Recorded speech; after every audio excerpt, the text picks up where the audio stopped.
জিন্দাবাদ, আসাদ ভাইজান জিন্দাবাদ, আসাদ ভাইজান এগিয়ে চলুন, আমরা তোমার সাথে আছি। ও দাদা এবার বসতে হবে।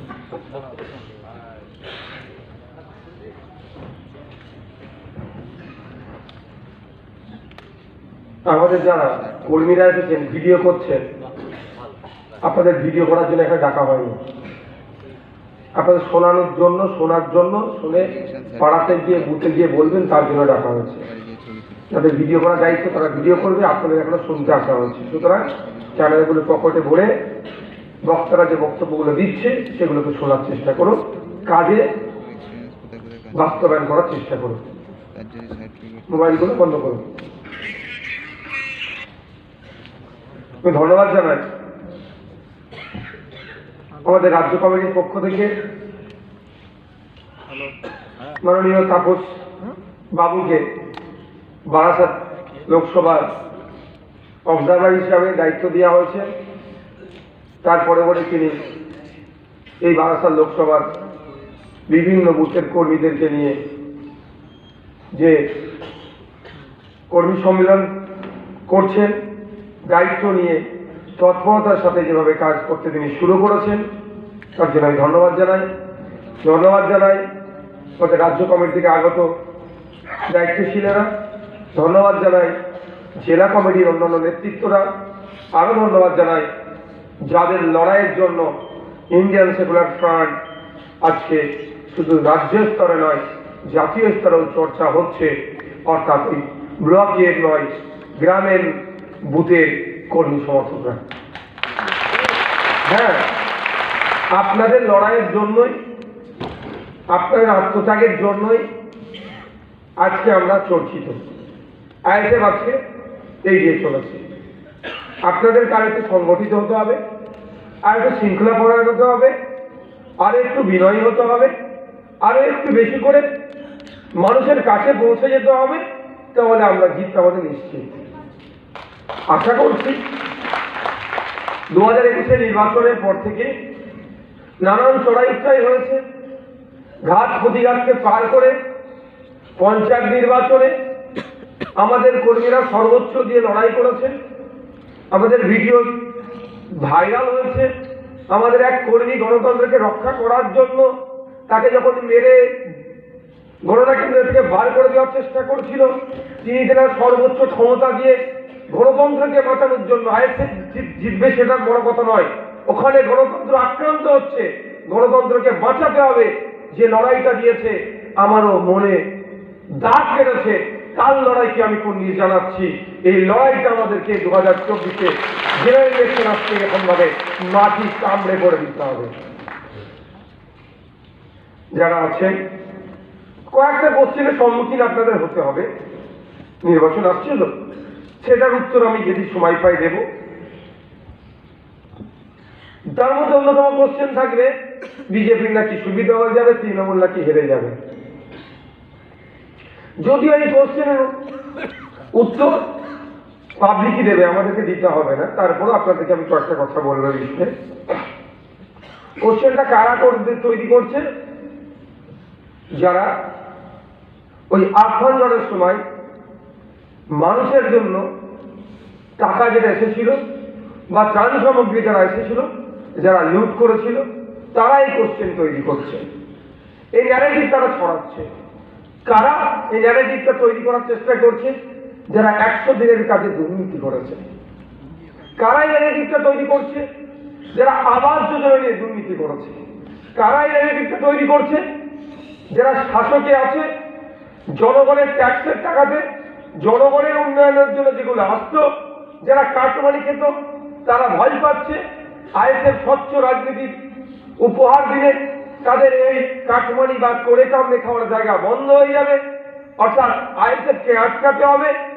এমন কিছু বলো আইএসএফের কর্মী সমর্থকদের মনের মধ্যে একটা, শুভাকাঙ্ক্ষীদের মনের মধ্যে একটা কোশ্চেনের জন্ম দাও, তাহলে হয়তো তাদের লাভ হবে।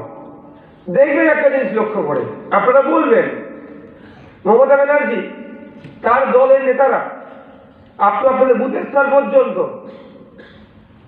দেশের স্বৈরাচারী সরকারে বিজেপি যতটা না বিরোধিতা করে, তার থেকে বেশি বিরোধিতা একটা মাত্র এমএলএ, 400-500 মাত্র পঞ্চায়েতের মেম্বার, জেলা পরিষদের একটা মেম্বার, সমিতির গোটা কয়েক মেম্বার আছে আমাদের, এদেরকে নিয়ে বেশি চিন্তিত কেন? এরা বেশি বিজেপির বিরোধিতা করে না, করতে হয় একটু করে, কিছুটা করতে হয় করে, কিন্তু সেই অর্থে করে না। কেন করে না? ওরা জানে তো এদের টিকিট এক জায়গায় বাঁধা আছে। কোথায়? এটা নাগপুরে। বিজেপি আর তৃণমূল শুধু প্রোডাক্টের আলাদা আলাদা নাম, ম্যানুফ্যাকচার এক জায়গা থেকে হচ্ছে, সেটা নাগপুর। ওরা জানে যেই দিক না বা যেই দিক না, যেই দিক যে আরোপ, সেই ওদের ভাড়াতে এসে পড়বে। সেই জন্য আপনারা দেখুন, লিস্ট বিজেপিও বার করেছে 20টা, তৃণমূল আজকে 42টা দিয়েছে। লিস্ট দেখবেন আর হাসি পাবেন আপনাদের, লিস্ট দেখবেন আর হাসবেন যেটা কি করতে চাইছে। এরা জানে যেই হারুক আর ওদের মধ্যে হার জিততে রাখতে চাইছে,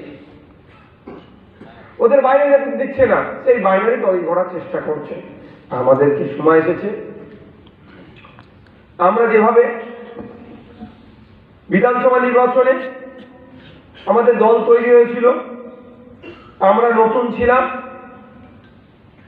আমরা রাজনৈতিকভাবে কতটা জ্ঞান আমাদের ছিল না, যদিও আমরা রাজনৈতিকভাবে পাণ্ডিত্য অর্জন করেছি সেটাও আমরা বলছি না, কিন্তু আজকের দিনে কিছুটা হলেও এই বিজেপি তৃণমূলের নাটক দেখে রাজনীতিটা আমরা বুঝতে পারছি। তো পঞ্চায়েত নির্বাচনে যেভাবে আমরা মাটি আঁকড়ে লড়াইটা দিয়েছি, ওই লড়াই থেকে আমরা এই ভোট আসছে জেনারেল ইলেকশন তথা লোকসভা নির্বাচনে যদি আমরা মানুষকে সাহস যোগাতে পারি, মানুষকে সাথে নিতে পারি, মানুষের কনফিডেন্স আসতে পারি, তাহলে আমি বলতে পারি বারাসাত লোকসভাটা আমাদের কাছ থেকে কেউ ছিনিয়ে নিতে পারবে না। বিজেপিকে আমরা পরাস্ত করতে পারবো। বারাসাত থেকে আমাদের দায়িত্ব নিতে হবে, বিজেপিকে পরাস্ত করতে হবে। কোন মতে এখান থেকে যারা কিষাণ বিরোধী বিল পাস করিয়েছে তাদেরকেও জিততে দেব না।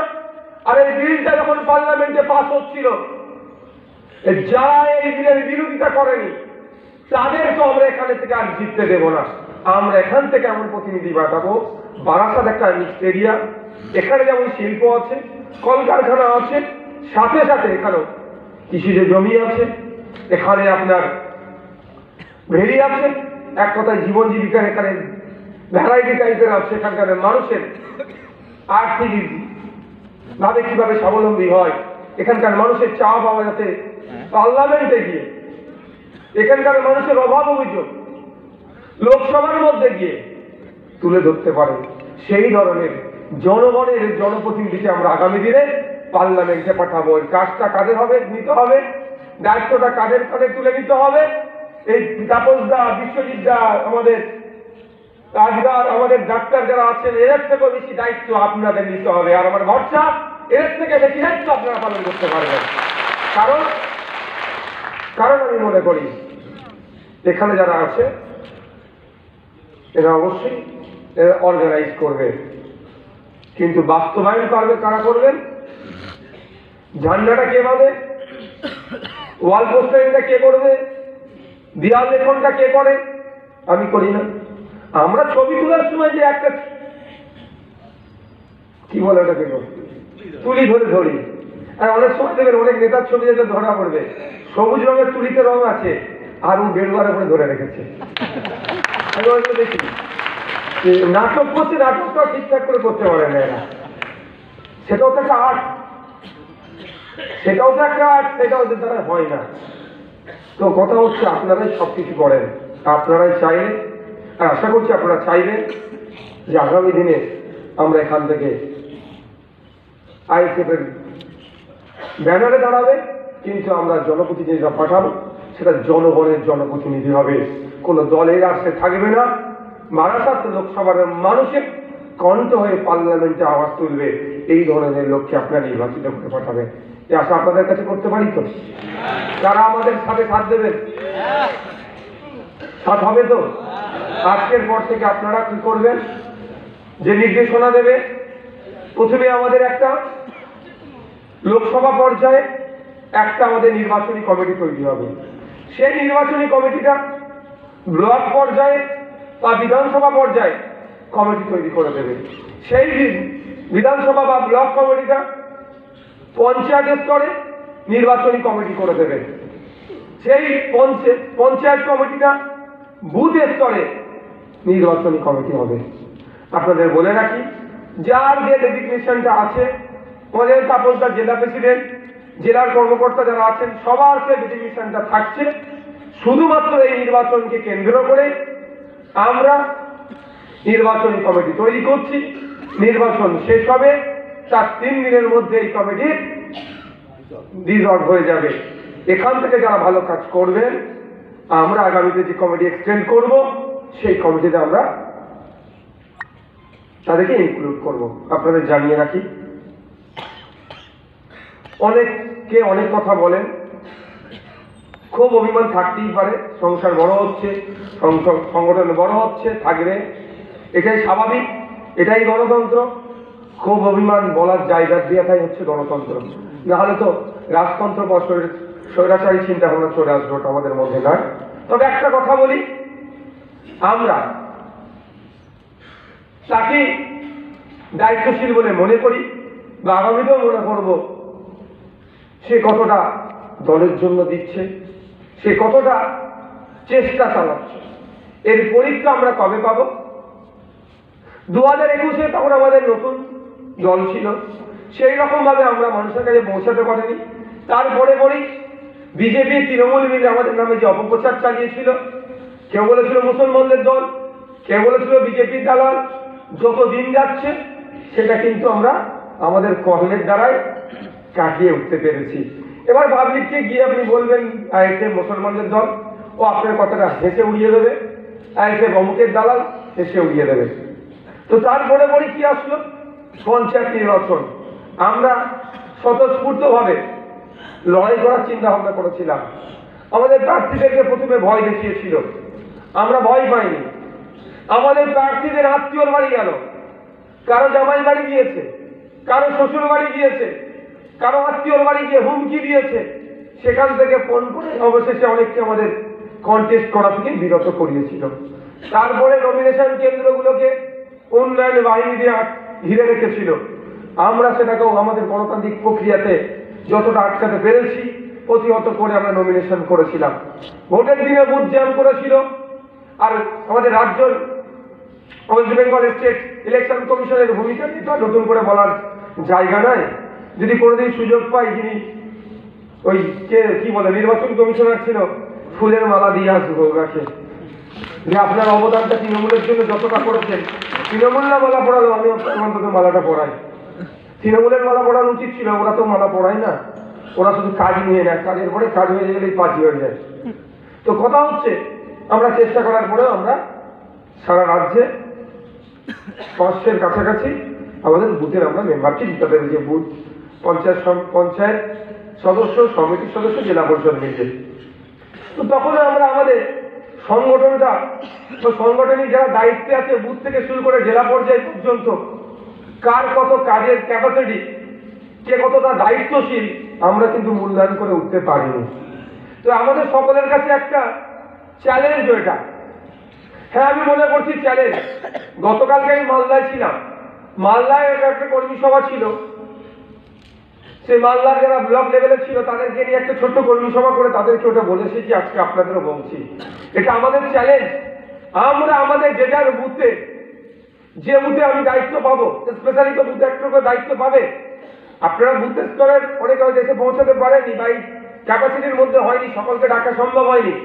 আপনারা যখন বার্তা আপনাদের বুথ লেভেলে দেবেন, বুথের যাদেরকে দায়িত্ব দেওয়া হচ্ছে, কে কার বুথে কতটা লিড দিতে পারে, সেটাও কিন্তু তার কত ক্যাপাসিটি লিডারশিপের ওখানে কিন্তু মূল্যায়ন হবে। ওটাও কিন্তু ডেটাটা আমরা দিয়ে আগামী দিনে তাকে কোন জায়গায় রাখা যাবে, সেটাও কিন্তু আমরা মূল্যায়ন করব। অর্থাৎ আমাদের মধ্যে ওই রেসারেসিটা আসতে হবে, পরস্পর সহযোগিতা করে রেসারেসি আসতে হবে। এখনই কথা হচ্ছিল, আমি বাপিকে বলছিলাম, কোনো একটা জায়গার কথা হচ্ছিল, ওখানে একটু দুর্বল আছে, ও জায়গাটার ঘটনা চক্রে আমি ধরলাম তাপসদাকে দায়িত্ব দেওয়া আছে, কিন্তু তাপসদাকে দায়িত্ব দেওয়া আছে বলে দুর্বল বলে বাকি তো চুপ করে বসে থাকতে পারে না। তাপসদা হয়তো দুর্বল জায়গায় কাটিয়ে উঠতে পারছে না, পাশে যারা দায়িত্বে আছে তাদের কাজ হবে কি তাপসদাকে সহযোগিতা করা। কম্পিটিশন থাকবে, কিন্তু এই কম্পিটিশনটা অন্যদের মতো কম্পিটিশন নয়। সহযোগিতাও যেমন করব তেমন একইভাবে আমরা কম্পিটিশন করব। কারণ কিন্তু আমাদের লক্ষ্য কিন্তু অনেক অপরে, সেটা হচ্ছে কি পার্লামেন্টের মধ্যে এমন জনপ্রতিনিধি পাঠাতে হবে যে জনপ্রতিনিধি 2021 সালে আপনারা ভাঙড় থেকে পাঠিয়েছেন, একটাতে তাদের মাথা ব্যথা হয়ে যাচ্ছে। আমরা বারাসাত থেকে যদি এমন জনপ্রতিনিধিকে পাঠাতে পারি, জনগণের জনপ্রতিনিধি যাবে যে মানুষের কথা বলবে বিভিন্ন সময় বিভিন্ন এতে পার্লামেন্টে, যেভাবে 370 থেকে শুরু করে তালাক থেকে শুরু করে কৃষকদের বিরুদ্ধে বিল থেকে শুরু করে যেভাবে জনবিরোধী বিল একের পর এক বিল পাস হয়ে যাচ্ছে, আর যাদেরকে আমরা আমাদের রাজ্য থেকে ভোট দিয়ে পাঠিয়েছি ইভেন সিএ পর্যন্ত, তাদের ভূমিকা কি ছিল? তো আমরা আমাদের এখান থেকে যদি আমরা পাঠাতে পারি, বিভিন্ন জায়গা থেকে যে আমাদের জনপ্রতিনিধিকে পাঠাতে পারি, অ্যাটলিস্ট তারা জনগণের কণ্ঠ হয়ে জনবিরোধী যে সমস্ত নীতিগুলো আসবে তাদের বিরোধিতা করবে। এবং কেন্দ্রের যেই সরকারই আসুক না কেন আমরা চাইব বিজেপি সরকার পরাস্ত হোক, কিন্তু যারা অনেকে আমরা দেখছি তো যারা মুখে বলছে বিজেপি সরকার পরাস্ত হোক, কিন্তু দিনের শেষে বিজেপির সাথে চলে চলে তারা মিশে আছে। তারপরেও বলছে আমরা আমাদের সর্বোচ্চ ক্ষমতা দিয়ে আমরা রাজ্য থেকে বিজেপি এবং তৃণমূলকে পরাস্ত করতে পারলে আমাদের অন্তত নৈতিক জয় হবে। আগামী দিনে আমরা দেশের বিভিন্ন প্রান্তে যদি যেতে পারি, সেই জায়গা থেকেও সেখানকার স্বৈরাচারী যারা থাকবেন তাদেরকে আমরা পরাস্ত করব। তাই আমি অনুরোধ করব এখানে যারা আছেন, বুথ স্তরের যারা আছেন, ব্লকের যারা আছেন, আপনারা দায়িত্ব ভাগ করে নিয়ে বাড়ি বাড়ি যান। আজ থেকেই আপনারা দায়িত্ব নিয়ে নিন।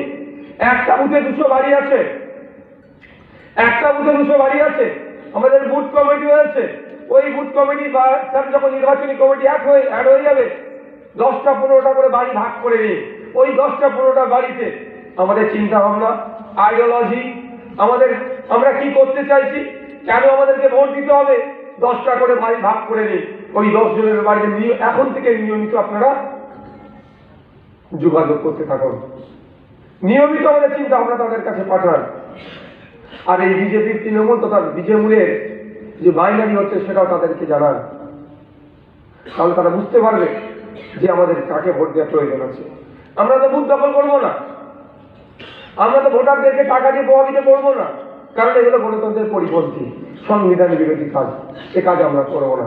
আমরা মানুষের কাছে একবার নয় একাধিকবার যাব, একাধিকবার গিয়ে মানুষকে উৎসাহিত করব, মানুষকে বলবো আমার ভরসা, আমার বিশ্বাস আপনারা যদি মানুষের কাছে পৌঁছাতে পারেন, মানুষকে যদি বলতে পারে, সাথে সাথে তাও বলবেন যে সমস্ত পঞ্চায়েতে আমরা জিতেছি, পঞ্চায়েত নির্বাচনে, ত্রিস্তরীয় পঞ্চায়েত নির্বাচনে আমরা একটা কথা বলেছিলাম, আমরা কাজেও সেটা বাস্তবায়ন করছি, যে পঞ্চায়েতের মেম্বার মানুষের দ্বারে দ্বারে গিয়ে পরিষেবা প্রদান করবে তার ইখতিয়ারের মধ্যে। ঠিক একইভাবে আপনারা বলবেন, দায়িত্ব নিয়ে বলবেন আমাদের এমপিকে আপনারা, আমাদের ক্যান্ডিডেটকে আপনারা জিতিয়ে এমপি করে পাঠাবেন।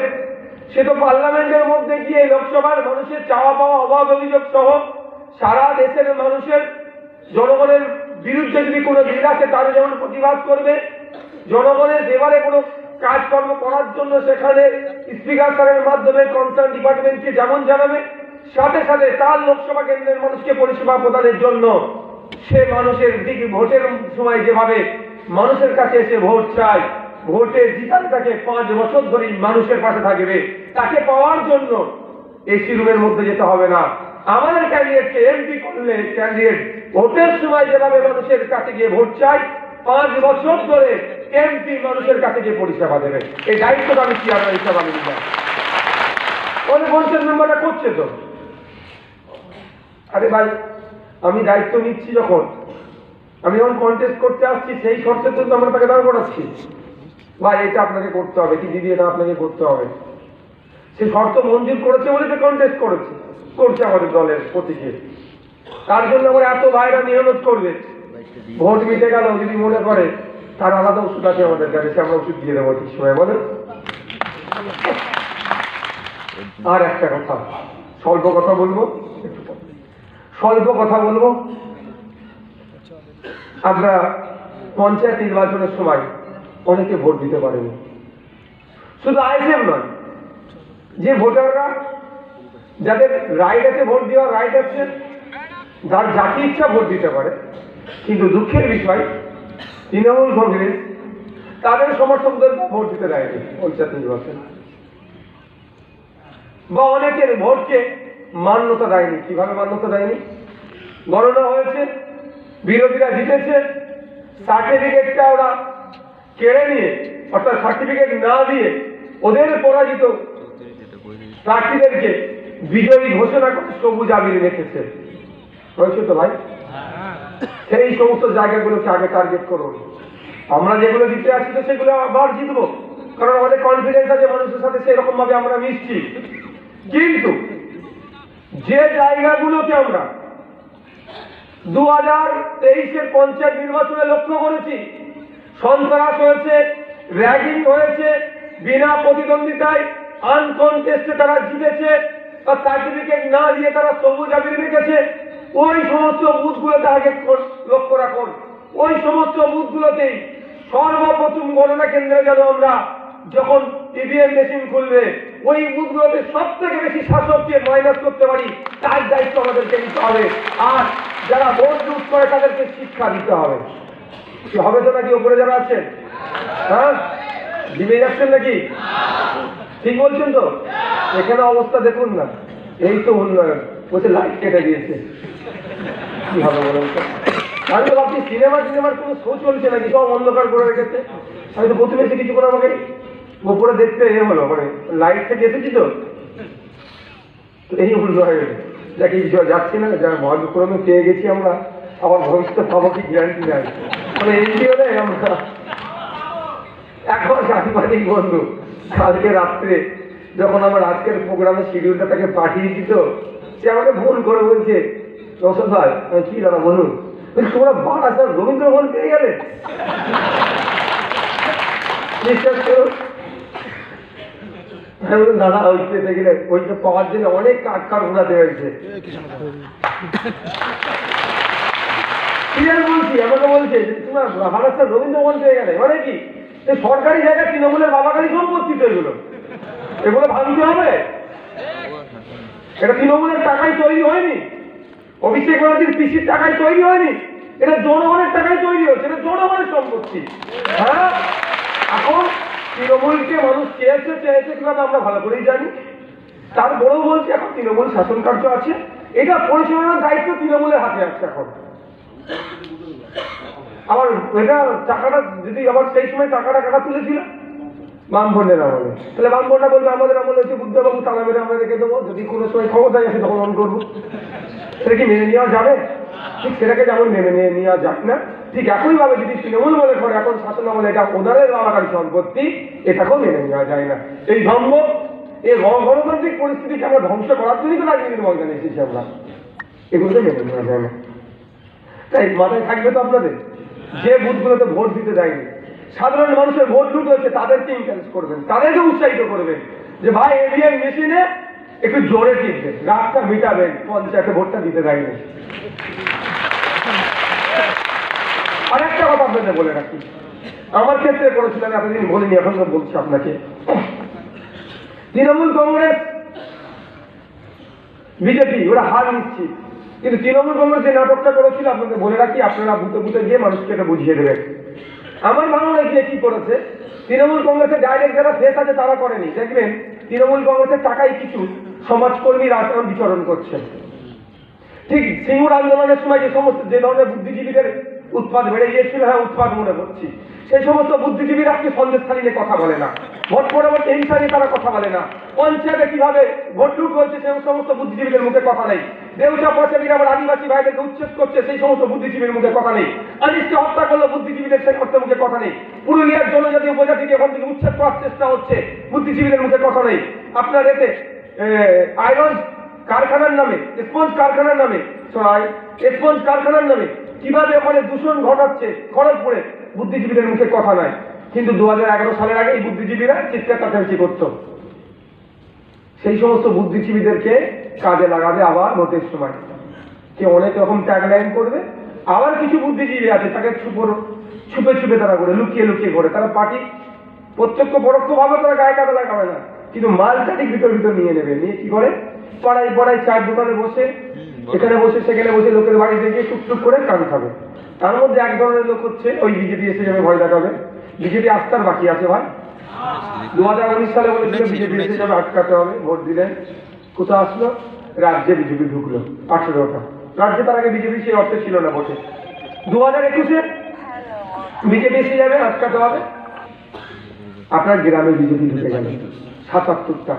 এখনো যদি আপনি বিজেপি আটকানোর দায়িত্ব আপনি কাঁধে তুলে নেন, এই 24-এর পরে দেবেন আপনার বেডরুমে বিজেপি চলে এসেছে, তখন আর চালাতে পারবেন না।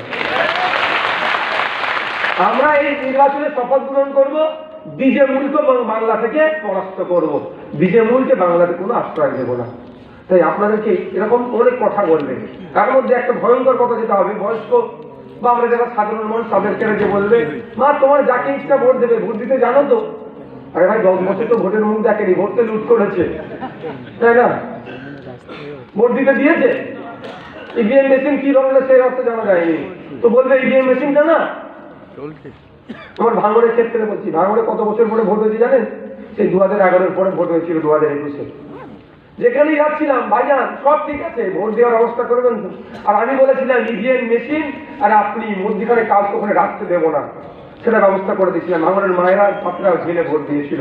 তো গ্রামে গ্রামে গিয়ে ওই পাড়ায় পাড়ায় গিয়ে বুঝাচ্ছিল। আমি ভোটের পরে জানতে পেরেছি ওটা, তাই ভাবছিলাম 83,000 ভোট কিভাবে টিএমসি পেল। চুরি তো ওখানে করতে দিইনি, কিন্তু অন্য ঘটনা গিয়ে মা বা বয়স্ক লোকেদেরকে এভাবে বলেছে, তারা ইভিএম মেশিন তো অনেকদিন 10 বছর আগে দেখেছে, ভুলে গেছিল সব। বলছে ইভিএম এর 1 নম্বরে টিএমসি ছিল। বলে তোমার চাচা তুমি ভোট দিতে জানো, কত ভালো মানুষ, ও চাচার উপকার করতে এসছে, বুঝতে পেরেছেন? এরকম উপকার করতে আসবে কাছাকাছি, মাসি জ্যাঠার উপকার করতে আসবে। এসে বলছে চাচা তুমি জানো ইভিএম ভোট দিতে? বলছে না বাবা জানিনি। ওই ডেমো নিয়ে যে বলছে প্রথমে 1 নম্বর সুইচটা টিপে অন করবে, তারপরে যাকে পছন্দ তুমি ভোট দেবে, বুঝতে পেরেছেন? তো ঘটনা চোখে 1 নম্বরে ছিল এআইটিসির প্রার্থী। তো আপনাদের এখন কি এসব করতে পারে? এদের বিশ্বাস আমি একটুও করি না ভাই। এই ধরনের করতে পারে। হিন্দু এলাকায় গিয়ে ওই ধর্মগ্রন্থ গীতা মাথায় তুলেতে বলবে বলো ভোট দিতে হবে। মুসলিম এলাকায় গিয়ে কোয়ান্সি ভয় দেখি কোয়ান্সি মাথা তুলে বলবে বলো ভোট দেবে। এই ধরনের কিন্তু শপথ করতে পারে। এগুলো মাথায় রাখবেন, এটা আমি ওষুধটা দিচ্ছি দেবো পরে, তার আগে বলে দিচ্ছি। তো এই ধরনের পাড়ায় গিয়ে বলবে, বাড়ি বাড়ি ঢুকে যেতে পারে। তারা নিরপেক্ষ থাকবে একদম। চাইলে অভিষেক ব্যানার্জিকে কয়লা চোর ওখানে বলবে, গিয়ে গরু চোর বলবে ঘরে ঢুকে, গরু চোর তো ভোট দেওয়া যাবে না, ও তো বাড়ি চুরি করেছে, এই ধরনের বলবে। কিন্তু আপনাকে শিখাবে আপনার বাড়িতে গিয়ে ইভিএম এর মানে ডেমো নিয়ে গিয়ে যে মা 1 নম্বরে টিপবে বা 2 নম্বরে যদি কিছু থাকে 2 নম্বরে সুইচটা অন করবে, তারপরে ভাইজানকে তো আমরা সবাই ভালোবাসি এরকম বলতে পারে, তারপরে ভাইজানের সিম বলে খান সিম দিয়ে দেবে, মানে ওখানে ভোট হয়ে গেল।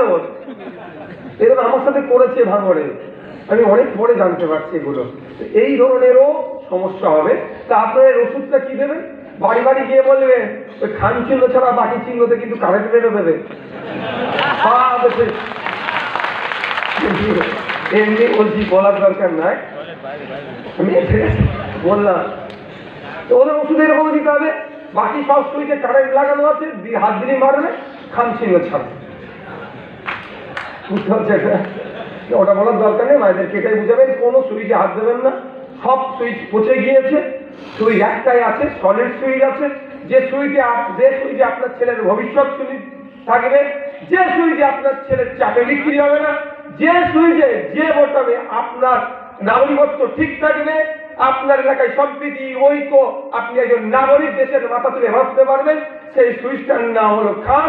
সেই সুইচটা গিয়ে জোরে জোরে প্রেস করবেন, এটা বলবেন। আর যেটা কনফিউশন হচ্ছে কি জানি না, আমি বলে দিচ্ছি আবার, যে যাই বলুক, জোট হোক না হোক, আপনারা কিছুই দেখতে যাবেন না। আমি দলের মদমর্যাদায় আমি হচ্ছে চেয়ারম্যান, আমার জেনারেল সেক্রেটারি আছে, ডিস্ট্রিক্টের প্রেসিডেন্ট আছে, আবার এখানকার অবজারভার আছে, আমরা 4 জন মোটামুটি আছে। ওয়ার্কিং প্রেসিডেন্ট এখানে উপস্থিত নেই, তারকেই আমি সামনে রেখে বলছি বারাসাত লোকসভায় আমরা প্রার্থী দিচ্ছি।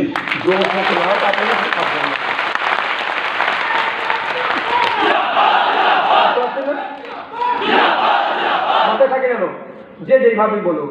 দেগঙ্গাতে দিয়েছিল ফরওয়ার্ড ব্লক জোট করার পরও আমি কারণ কোনোদিন সমালোচনা করিনি আমার জোট সঙ্গীদের, গালাগালি খেয়েছি, মাথা হাত করে মেনে নিচ্ছি, কারণ এটাকে বুঝি জোট করে লড়াই করেছিলাম। এখনো নিজেকে সংযুক্ত মোর্চার বিধায়ক বলে বলি। যদি আমরা ক্ষমতায় আসতাম সবাই বলতে কি কি দাদা শার্ট খুলে দাদার মতো লর্ডসের মতো উড়াতো, আর হেরে যাওয়ার দায় আইএসএফকে চাকরি কেটে পড়তে চাইছে, সে মানুষ বুঝতে পেরেছে। পরাজয়ের শিকার সবাইকে করে নিতে হবে, আর জিতলে সবাইকে নিয়ে আমরা উপভোগ করতাম, এনজয় করতাম। এখন পরাজয় গ্রহণ করেছি, মেনে নিচ্ছি। কিন্তু দেগঙ্গার কথাটা একটা কথাই বলি, দেগঙ্গায় আমাদেরকে জিততে দেবে না বলে ভোট প্রার্থী দেওয়া হয়েছিল। তিনি কত ভোট পেয়েছেন আপনারা ভালো করে জানেন। আমি ভোটের সংখ্যাকে আমি খিল্লি করছি না। লোকসভাতে হয়তো তৃণমূলের কাছ থেকে কম মাল নিয়ে নিতে পারে, কারো ছেলে ব্যাঙ্গালোরে তৃণমূলের বড় নেতার আইটি কোম্পানিতে চাকরিও করছে, হয়তো বুঝতে পাবে, তার কথা অনুযায়ী ভালো মাইনের চাকরি করছে, যে গুলিয়ে দেওয়ার জন্য এই ধরনের কেউ করতে পারে। ওতে আমার মাথা খাওয়াবার দরকার নেই। যখনই মাথা কেউ যদি বলে ওই দেগঙ্গার উদাহরণটা দিয়ে দেবে, এত ভোট পেয়েছিল ভাই, আর আমাদের প্রার্থী এত ভোট পেয়েছিল, তাও তোমরা ভুল প্রচার করেছিলে বলে। তো আমরা এখান থেকে কন্টেস্ট করছি, কোনো বাধা বিপত্তি কারো কোনো জায়গায় মাথা এক করার দরকার নেই। যদি জোট হয় তাও বলছি, যদি জোট হয় আমরা এখান থেকে লড়াই করবো, না জোট হলেও আমরা এখান থেকে লড়াই করছি, আপনার লড়াইয়ের ময়দানে থাকবে।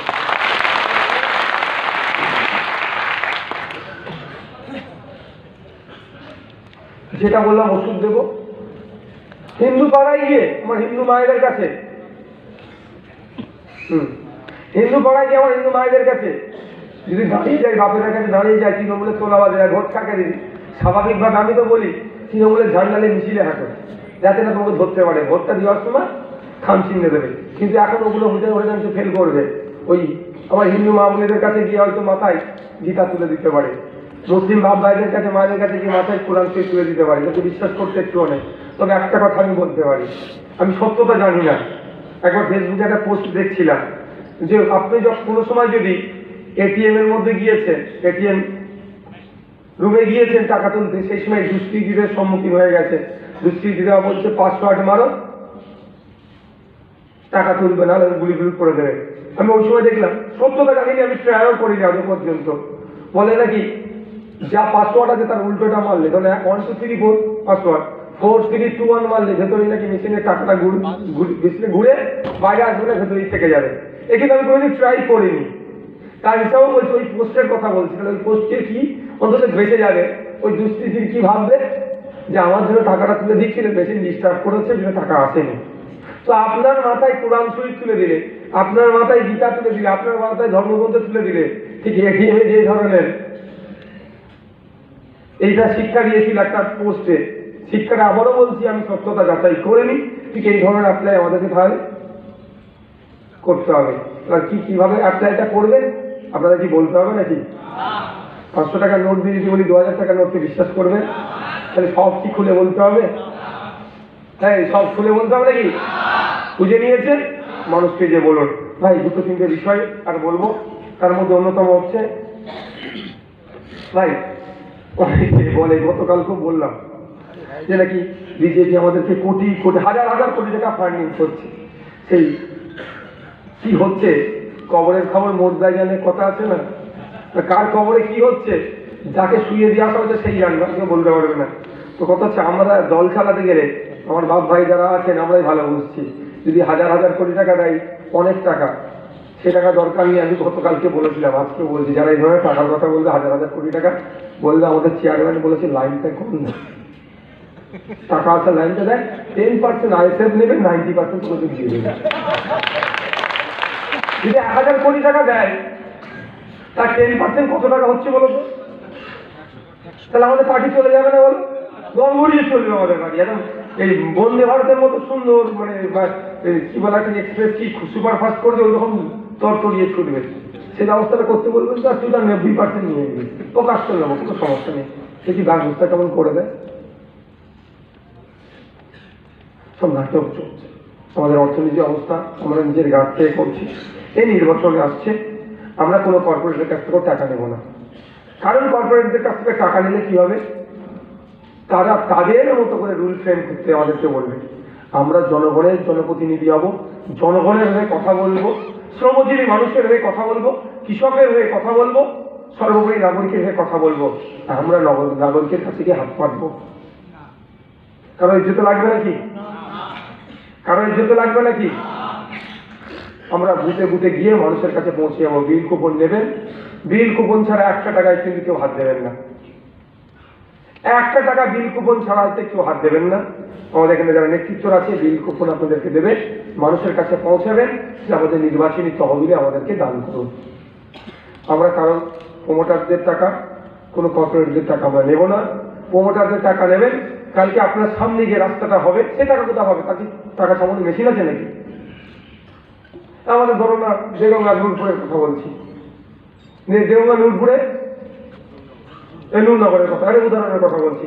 একটা প্রমোটারকে বললাম যে ভাই আমাদের পঞ্চায়েতের টাকা লোকসভায় আমরা কন্টেস্ট করবো, আমাদেরকে কিছু ফান্ডিং দাও। সে তো দিল, তার মতো দেবে।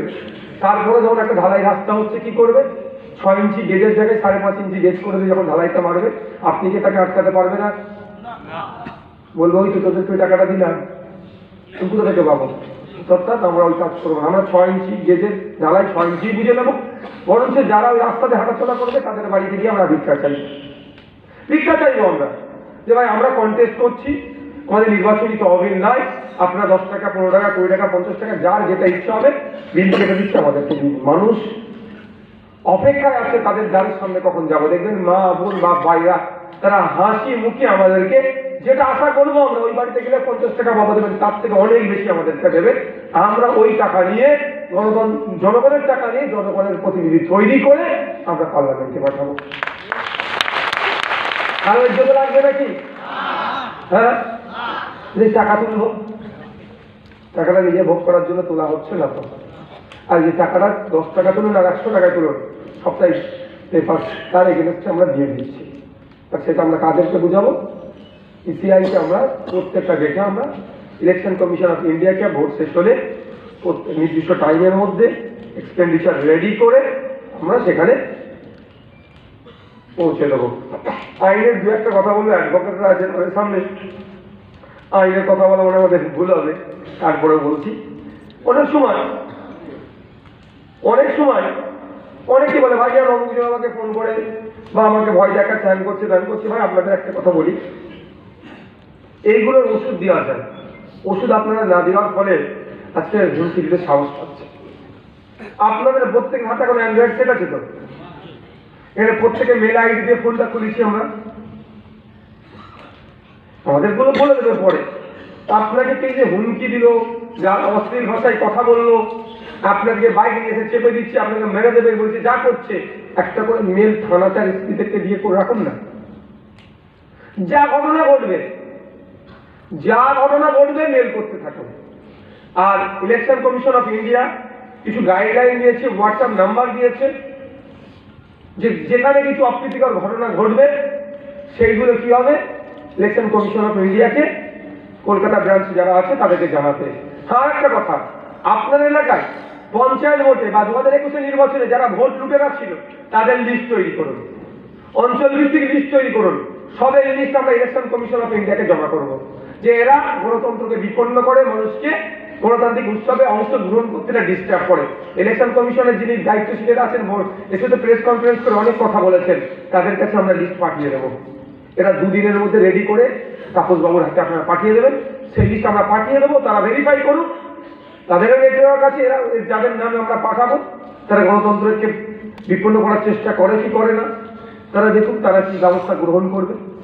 প্রেস কনফারেন্স করে তো অনেক কথা বললো, অনেক আশা আমরা দেখতে পাচ্ছি ফেয়ার ইলেকশন হবে, কিন্তু আমাদেরকেও তো সহযোগিতা করতে হবে ইলেকশন কমিশনকে। যেমন আমরা বিরোধী দল সহযোগিতা করবো, নাগরিক হিসাবেও আমরা সহযোগিতা করবো। আপনারা লিস্ট করবেন, মাথায় থাকে জানো। আপনারা মানুষের বাড়িতে যাবেন, আপনার রসদ চার জন্য, অর্থাৎ আমাদের যে তহবিলের জন্য মানুষের কাছে পৌঁছাবেন। বিল আছে নাকি? বিল তাড়াতাড়ি পৌঁছে দেবেন। আর কি বলবো?